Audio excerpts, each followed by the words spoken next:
Je me présente, je m'appelle Pavel Zeidhaml, je viens de République tchèque, je suis un souffleur de verre de profession depuis 14 ans et puis je suis établi au Québec depuis 2001. Moi, je suis né dans une ville qui a 20 000 personnes, puis il y a 14 000 personnes de ça qui sont des verriers, donc chaque deuxième voisin c'est un verrier. Donc c'était tout partout autour de moi, mais ça m'attirait pas vraiment parce que c'était très traditionnel. Durant la partie communiste que moi j'ai un peu grandi dedans, c'était très focusé aux productions traditionnelles baroques, Moyen-Âge, etc. Puis moi ça me parlait pas trop. Par la chance, au moment que je devais choisir mon métier, les frontières sont ouvertes un peu, puis il y a une gang d'Américaines qui sont venues montrer le verre, et on s'était en exposition, puis on l'a visité avec l'école. Et puis je pense que c'était la première goutte qui m'a donné envie de faire du verre.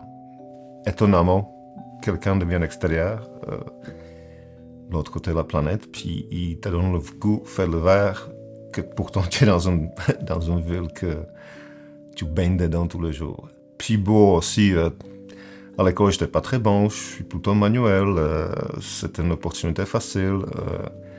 Donc j'ai commencé un cours de 4 ans à Novibor, et puis je me considérais très très très chanceux par les profs que j'avais. Une panoplie de profs à partir de un qui c'était des générations depuis qu'ils font ça, l'autre qui voyageait beaucoup, troisième que c'était vraiment un gars de shop, fait qu'on a touché un peu à tout.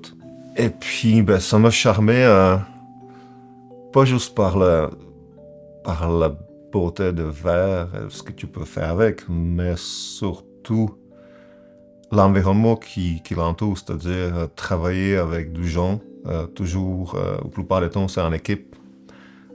C'est toujours comme jouer une espèce de tune, donc il faut commencer puis il faut pas arrêter jusqu'à on finit, il faut jouer toutes les notes en même temps ensemble.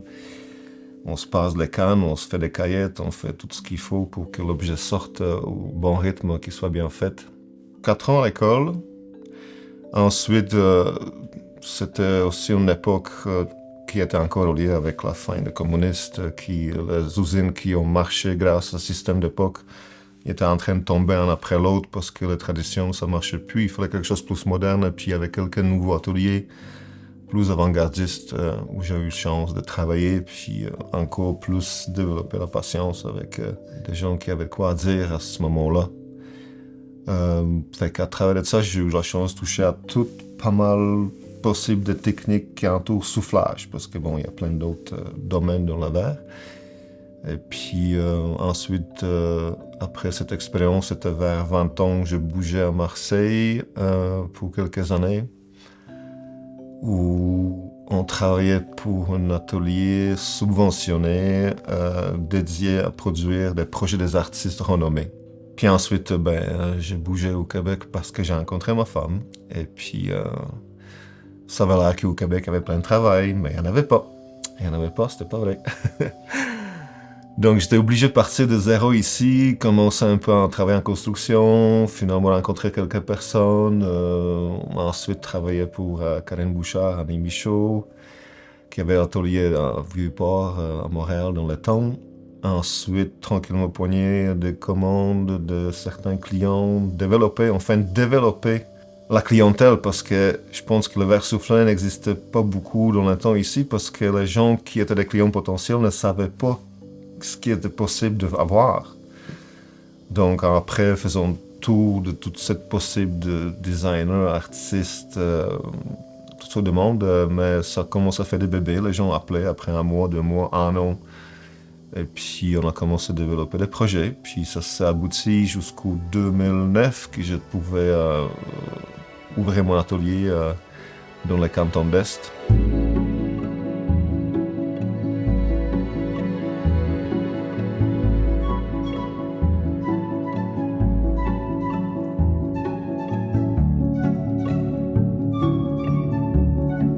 Mon atelier se trouve à ce moment à Saint-Edwidge de Clifton.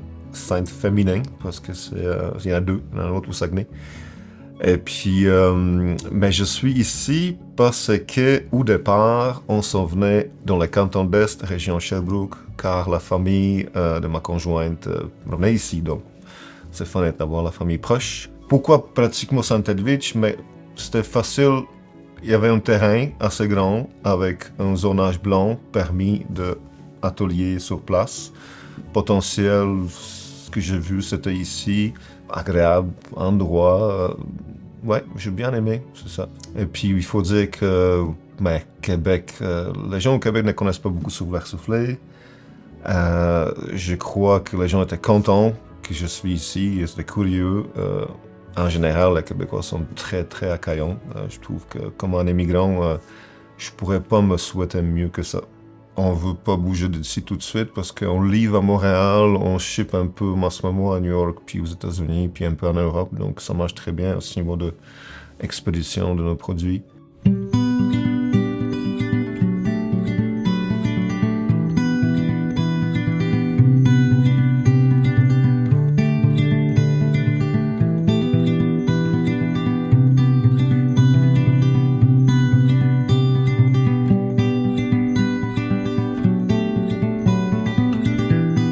J'aimerais ça vous parler de la fabrication de verre, la technique qu'on utilise. Donc, j'ai un peu l'histoire. Le verre a été découvert par les humains et travaillé depuis à peu près 5000 ans. Mésopotamie, Égypte, Rome, Venise, puis ensuite un peu en République tchèque, Allemagne qui s'est développé à part. Nous autres, on utilise un verre suédois, qui c'est un verre de grande qualité, je trouve. Puis...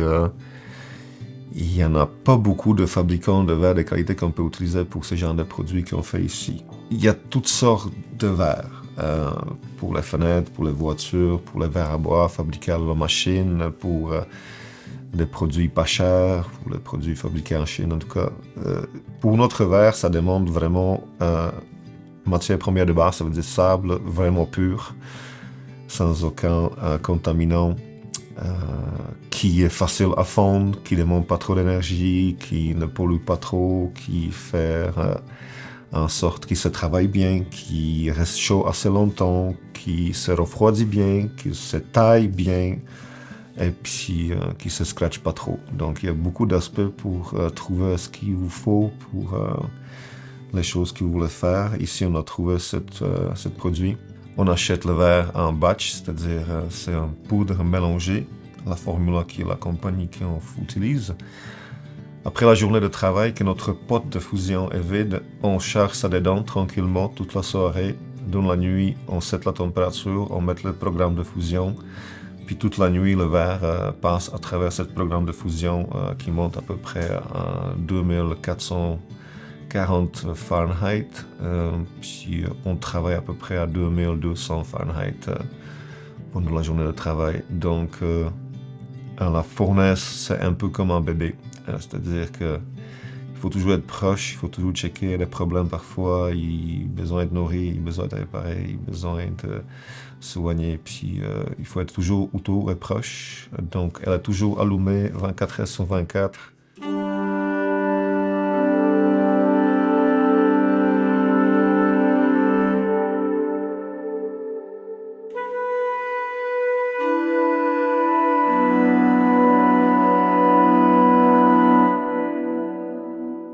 Fabrication de verre consiste bien sûr, on commence par le souffler le morceau, mais c'est loin d'être fini. Enfin, ça dépend. Il y a des ateliers qui se sacrifient exclusivement au soufflage, puis après la pièce est finie et ça sort, mais vous pouvez pas faire grand-chose avec ça. Souvent, ça implique le polissage et finition. Donc, il y a tout un atelier de polissage en arrière de cette chauffe de soufflage, où travaillent aussi plusieurs personnes. Et il faut finir les pièces un peu comme des bijoux. Il faut les polir avec toutes sortes de machines diamantées. C'est aussi un métier en soi qu'on a du monde qui sont spécialisés dedans, qui on a formé depuis des années. Et puis c'est un travail parfois je trouve plus important que le soufflage parce que là il faut pas faire une erreur sinon la pièce en va aux poubelles encore plus rapidement que dans le soufflage. Le verre est transparent, donc toutes les scratches s'apparaissent. Le verre est transparent, fait qu'on voit les épaisseurs, ce qui joue sur la visuelle finale. Il faut vérifier aussi les pièces, c'est-à-dire qu'il y a toujours quelqu'un qui prend la lampe, qui la regarde de bar en bar, qu'est-ce qui se passe dedans, est-ce que tout est beau, est-ce qu'il n'y a pas de stress. Et puis ensuite, bien sûr, un bon emballage pour que ça peut résister à certains chocs, puis shipping qui en suit. Les étapes de soufflage de verre, on utilise des cannes à souffler. Le bout, la canne, il faut que ce soit préchauffé pour que le verre colle. On le caille comme si c'était du miel. On souffle une bulle dedans, puis ensuite on caille des caillettes pour donner des couches et pour faire un build-up de masse qui ont besoin. On utilise des couleurs. On peut utiliser des couleurs qu'on achète auprès des fabricants. À ce moment, il reste 3 fabricants de couleurs au monde, ce qui m'a fait un peu peur, mais bon. Après, on peut fabriquer les couleurs dans les pots, parce qu'à la base, notre pot est plein de verre transparent. Mais on peut les colorer avec des oxydes de métaux, avec de l'or, avec toutes sortes de mélanges secrets qui donnent toutes sortes de couleurs. Mais ça, c'est très, très sensible au niveau de sa fabrication, la température, l'atmosphère, la pression de la fournaise, etc. Donc d'abord, si tu veux faire la création, il faut que tu apprennes la technique. Plus que tu apprends, plus tu es capable de créer. Il est pratiquement impossible d'avoir toute la technique de soufflage de verre ou de verre massif pour tout pouvoir créer, mais tu peux toucher à tout et se spécialiser dans certaines choses. Donc il faut d'abord passer quelques années à voyager, visiter les ateliers, travailler par-ci, par-là, puis approfondir des connaissances de technique. Moi, au début, j'avais comme pas vraiment je sentais pas que j'ai besoin de créer quelque chose qu'il faut que ça sorte. Moi, j'apprends la technique, c'était toujours, c'était beau ou plus beau, mais c'était satisfaisant. Ça s'est progressé, j'étais de mieux en mieux, c'est toujours satisfaisant. Mais le côté de création de mon ego mais c'est quelque chose qu'il faut qu'il sorte. C'était pas sûr, tu regardes autour, il y a les gens qui font des commentaires, chacun pense quelque chose, puis tu navigues dedans, tu vois les expos, tu vois tous ces artistes, c'est comme pas sûr qu'est-ce que tu veux, tu essaies des affaires, puis ça me parlait pas trop, fait que tu fais des objets qui sont pas nécessairement artistiques, puis c'est ça, puis je pense que ça s'est venu après ma quarantaine, 45 ans, que je commence à savoir qu'est-ce que je veux. Avant, c'était... Je pense qu'on est à l'école, il y a toutes sortes d'environnements qui nous disent quoi faire, qui nous jugent. Puis tout ça, c'est pas bon, là. Les gens devraient te laisser beaucoup plus d'espace pour aller où tu as besoin d'aller. C'est pas toujours quelqu'un qui te rende de quoi. Donc, je pense qu'aujourd'hui, je sais qu'est-ce que j'aime dans le verre, qu'est-ce que j'apprécie. C'est une espèce de mélange entre la technique puis le résultat visuel qui est organique. Donc, il faut que je laisse une place ouverte comme matière pour en parler un peu. Je n'aime plus des affaires qui sont mises dans les formes, mises dans les moules, qui sont trop encadrées. Je veux toujours que la matière est en place. Puis je pense que plus de la technique, plus tu peux laisser aller parler le verre pour que ça donne quelque chose. Parce que tu peux aussi, si tu n'as pas de technique, tu peux juste laisser parler le verre, mais ça finit à rien, ça finit à terre. Donc c'est ça que j'aime, ouais. Création que donne l'espace à la matière. Puis pour que ça sorte de la façon que je veux, j'ai abandonné le papier pratiquement parce que je trouve que quand tu fais de quoi, il faut que tu pioches dedans, il faut que tu le fasses, il faut que tu le répètes dans une certaine direction que tu cherches, mais rien de spécifique. Puis à un moment donné, je ne veux pas dire que ça tombe du ciel, mais on dirait que le verre va te proposer de quoi. Si tu es assez attentif, ça se présente comme ça. Après des heures de journée de travail, il y a quelque chose qui se présente, qui te donne au schéma, qui dit « Ah, il y a quelque chose qui est apparu, puis là, tu vas le raffiner, puis tu vas... » En tout cas, moi, je le trouve finalement ce que je cherchais au départ, mais Je ne suis pas quelqu'un qui s'assied sur le papier, puis va rêver, puis va... J'ai fait ça, mais ce n'est plus le cas. J'aime ça, avoir du temps avec la matière, dans le shop, puis, ouais, voir qu'est-ce que ça donne à la fin de le processus assez libertin. Il faut avoir du monde qui ont de l'expérience pour que ça fly bien. Pour que moi, pratiquement, j'ai pas besoin de dire quoi faire parce que les gens connaissent le process, ils sont là au bon moment pour assister, pour faire des choses. C'est comme ça que vous pouvez voir une équipe qui sait qu'est-ce qu'il fait, que les gens sont à leur place, puis ont assez d'expérience pour tout ça. Ça nous prend environ 3-4 personnes pour les plus grosses pièces. Il faut ouvrir les portes, il faut passer la protection parce que des fois on est brûlé. Il faut aider à tourner la canne, il faut souffler dedans. Tout ça, il faut que ce soit orchestré un après l'autre. Il ne faut pas qu'il y ait de temps d'attente parce que le verre est en train de refroidir. Puis de moments qui est très chaud jusqu'au moment très froid, il y a des étapes où il faut faire certaines choses comme souffler, trancher, détacher, twister, etc. Que ça ne peut pas être dans un moment, à tout moment. Donc c'est très important que ça s'enchaîne un après l'autre. Puis, il faut que l'équipe, ça soit fun. Ça, c'est très important aussi pour moi. Tout le monde qui sont ici, c'est vraiment des personnes agréables à travailler. Puis, je pense que par le principe de travail d'équipe, on ne pourrait pas tolérer quelqu'un qui a un drôle d'ego. Fait que ça ne marchera pas. Fait que les gens se sélectionnent tout seuls un peu pour ce travail.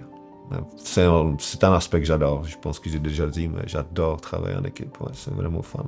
Ce que vous avez vu sur les vidéos, on était en train de fabriquer des pièces pour un client suédois qui fait des pièces uniques qui sont sans blaster ensuite.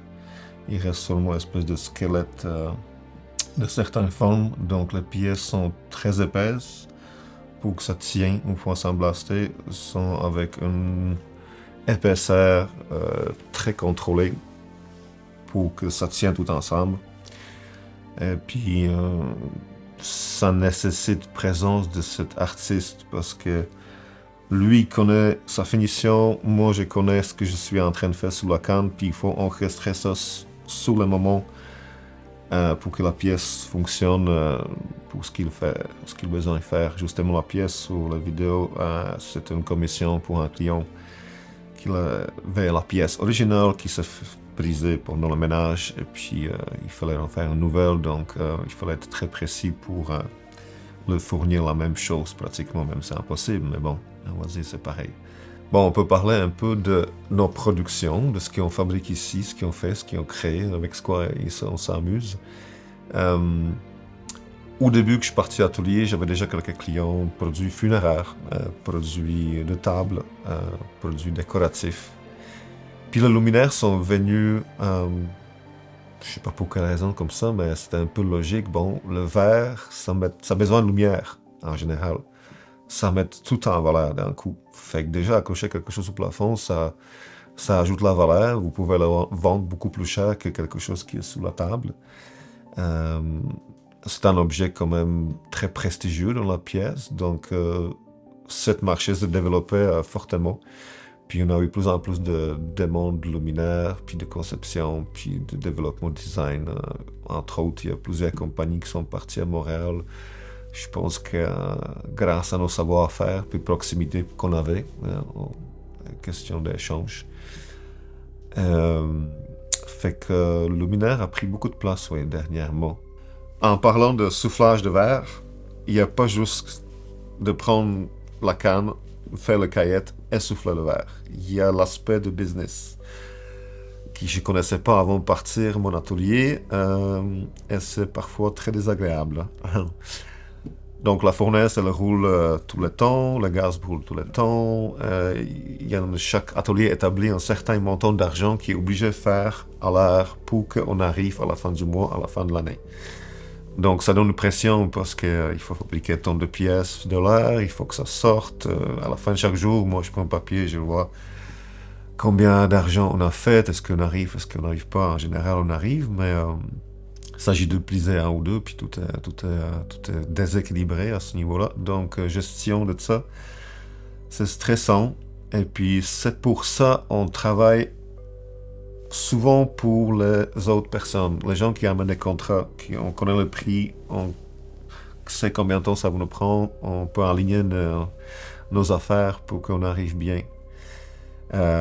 Travailler pour les autres, il faut déjà trouver les clients, il faut être capable de leur montrer que tu peux fournir exactement ce qu'ils ont envie d'avoir. Donc, présenter ça comme quelqu'un qui les écoute, passer beaucoup de temps en développement, connaître leur façon de penser, connaître leur façon de discuter, de présenter leurs demandes. C'est pas toujours facile, chacun parle différemment, puis deux fois il veut dire la même chose, donc c'est une partie de gestion un peu de ce côté-là. Mais c'est quand même fun, ouais. J'aime ça de pouvoir me mettre dans les souliers de d'autres personnes, parce que sinon, ils n'auront pas accès à ce métier. Enfin, ils pourraient seulement appeler une usine puis faire fabriquer quelque chose sans beaucoup d'esprit. Fait que, vu qu'on peut produire des affaires de même, on peut mettre au monde des objets qui portent leurs esprits puis leurs yeux qu'ils souhaitent. Après, tu as la partie de création qui vient de nous, ce qui est absolument nécessaire. J'ai déjà passé des années à ne pas faire rien pour moi. Et c'était l'enfer. Il manque quelque chose. Puis après, quand tu fais quelque chose tout toi, c'est comme si tu relâches une chose. Tu lâches un dragon qui vit tout seul. C'est fun. En tout cas, je pense que tout le monde qui font la création, ils fassent absolument la création de leur propre chose. C'est la base. Puis faire juste la création, c'est pas tout le monde qui sont capables. Puis deux fois, si tu fais juste ta propre création, tu vas toujours frapper le côté de business, puis tu vas être parfois obligé d'être comme esclave de ta propre création, ce qui est encore pire que d'être esclave des autres clients que peut s'y arriver. Donc on fait comme un juste milieu. J'essaie de travailler pour les autres et aussi faire nos affaires. Donc, ce qui va toucher l'équipe, c'est-à-dire que moi, je suis comme le maître, puis il y a des assistants. Et ils sont pratiquement aussi bons que moi.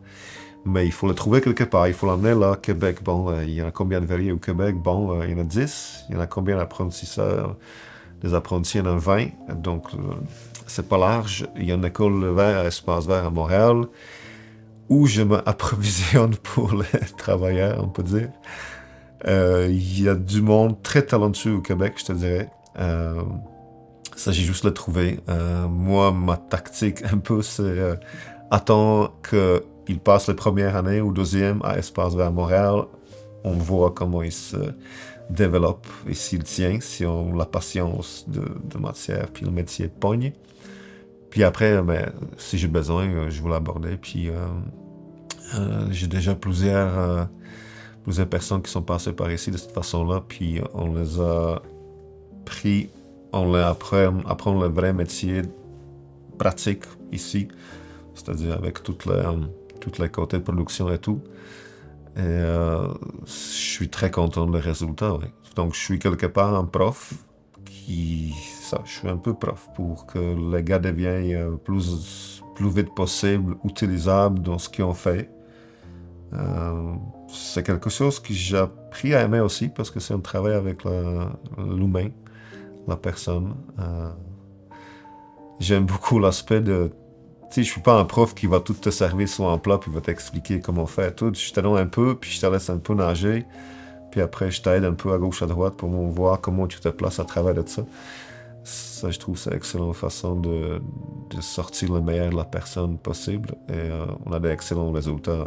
Nico, Jonathan, Clément, Jean-Simon, plein de monde qui ont passé par ici qui sont bons. Et puis, ça donne aussi des bébés parce que ces gens-là, ils ont déjà des petits business. Ils commencent des petits ateliers. Bien sûr, c'est grâce à l'école qui les a comme donné le premier coup de pouce. Puis je pense qu'on a contribué pas mal pour le développement parce que on va dire, il y a plein de verriers qui sont comme cachés, puis ils cachent leur secret, puis ils ne veulent pas partager, puis ils ne veulent pas apprendre, mais je trouve ça nul. Je trouve que il faut qu'il y en ait d'autres, il faut que ça se connaisse, il faut que les champignons poussent partout, c'est bien plus fun, puis c'est bon pour tous. Donc, moi, je pousse dans cette direction-là, pas mal fort. Bien sûr, moi, j'ai une famille. C'est pas toujours facile. J'ai pas une formation de business, de marketing, de finance, rien de ça. Je suis souffleur de verre. Donc, c'était jamais très facile à conclure avec la famille, mais avec des bons jours, avec des mauvais jours. Euh, j'ai une fille, aujourd'hui qui a 19 ans, euh, que je jamais, je fais attention, ne l'a jamais poussé, ou je comme si dire, hey papa fais ça, tu veux-tu voir, tu veux-tu essayer, viens voir, viens essayer. Je l'ai jamais fait. Et puis aujourd'hui, elle a 19 ans, elle a fini une école d'art, puis là, elle vient tranquillement voir. Quand on va regarder dans la future, souffleur de verre, qu'est-ce que je vois? Ben c'est sûr qu'on se détache de tout ce qui est produit par la machine va être produit par la machine, puis nous autres, on va aller de plus en plus vers création, moins des affaires répétitives, donc plus fun.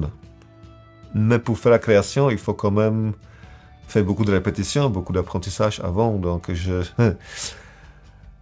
hâte de voir comment ça va se développer à ce niveau-là pour avoir tout ce temps de pratique pour aboutir à faire des créations avec la possibilité sans fin. Mais je suis sûr que ça va aller dans ce côté-là, création des objets où on va ressentir le toucher humain. Les gens sont plus intéressés à voir quoi ça soit qui est fait par la machine. Ils recherchent un humain en arrière, un visage, des mains, quelqu'un qui donnait l'amour, qui donnait son savoir-faire, qui a un héritage, une culture. Tout ça, c'est la future pour ce métier-là, comme plein d'autres. Je pense que l'industrie est en train de complètement aller à l'autre côté. Donc, le verre soufflé, la création, pièce unique artistique, ça va tout par là. Et la production, c'est le mot qui va disparaître de notre domaine, je pense, bientôt. Voilà.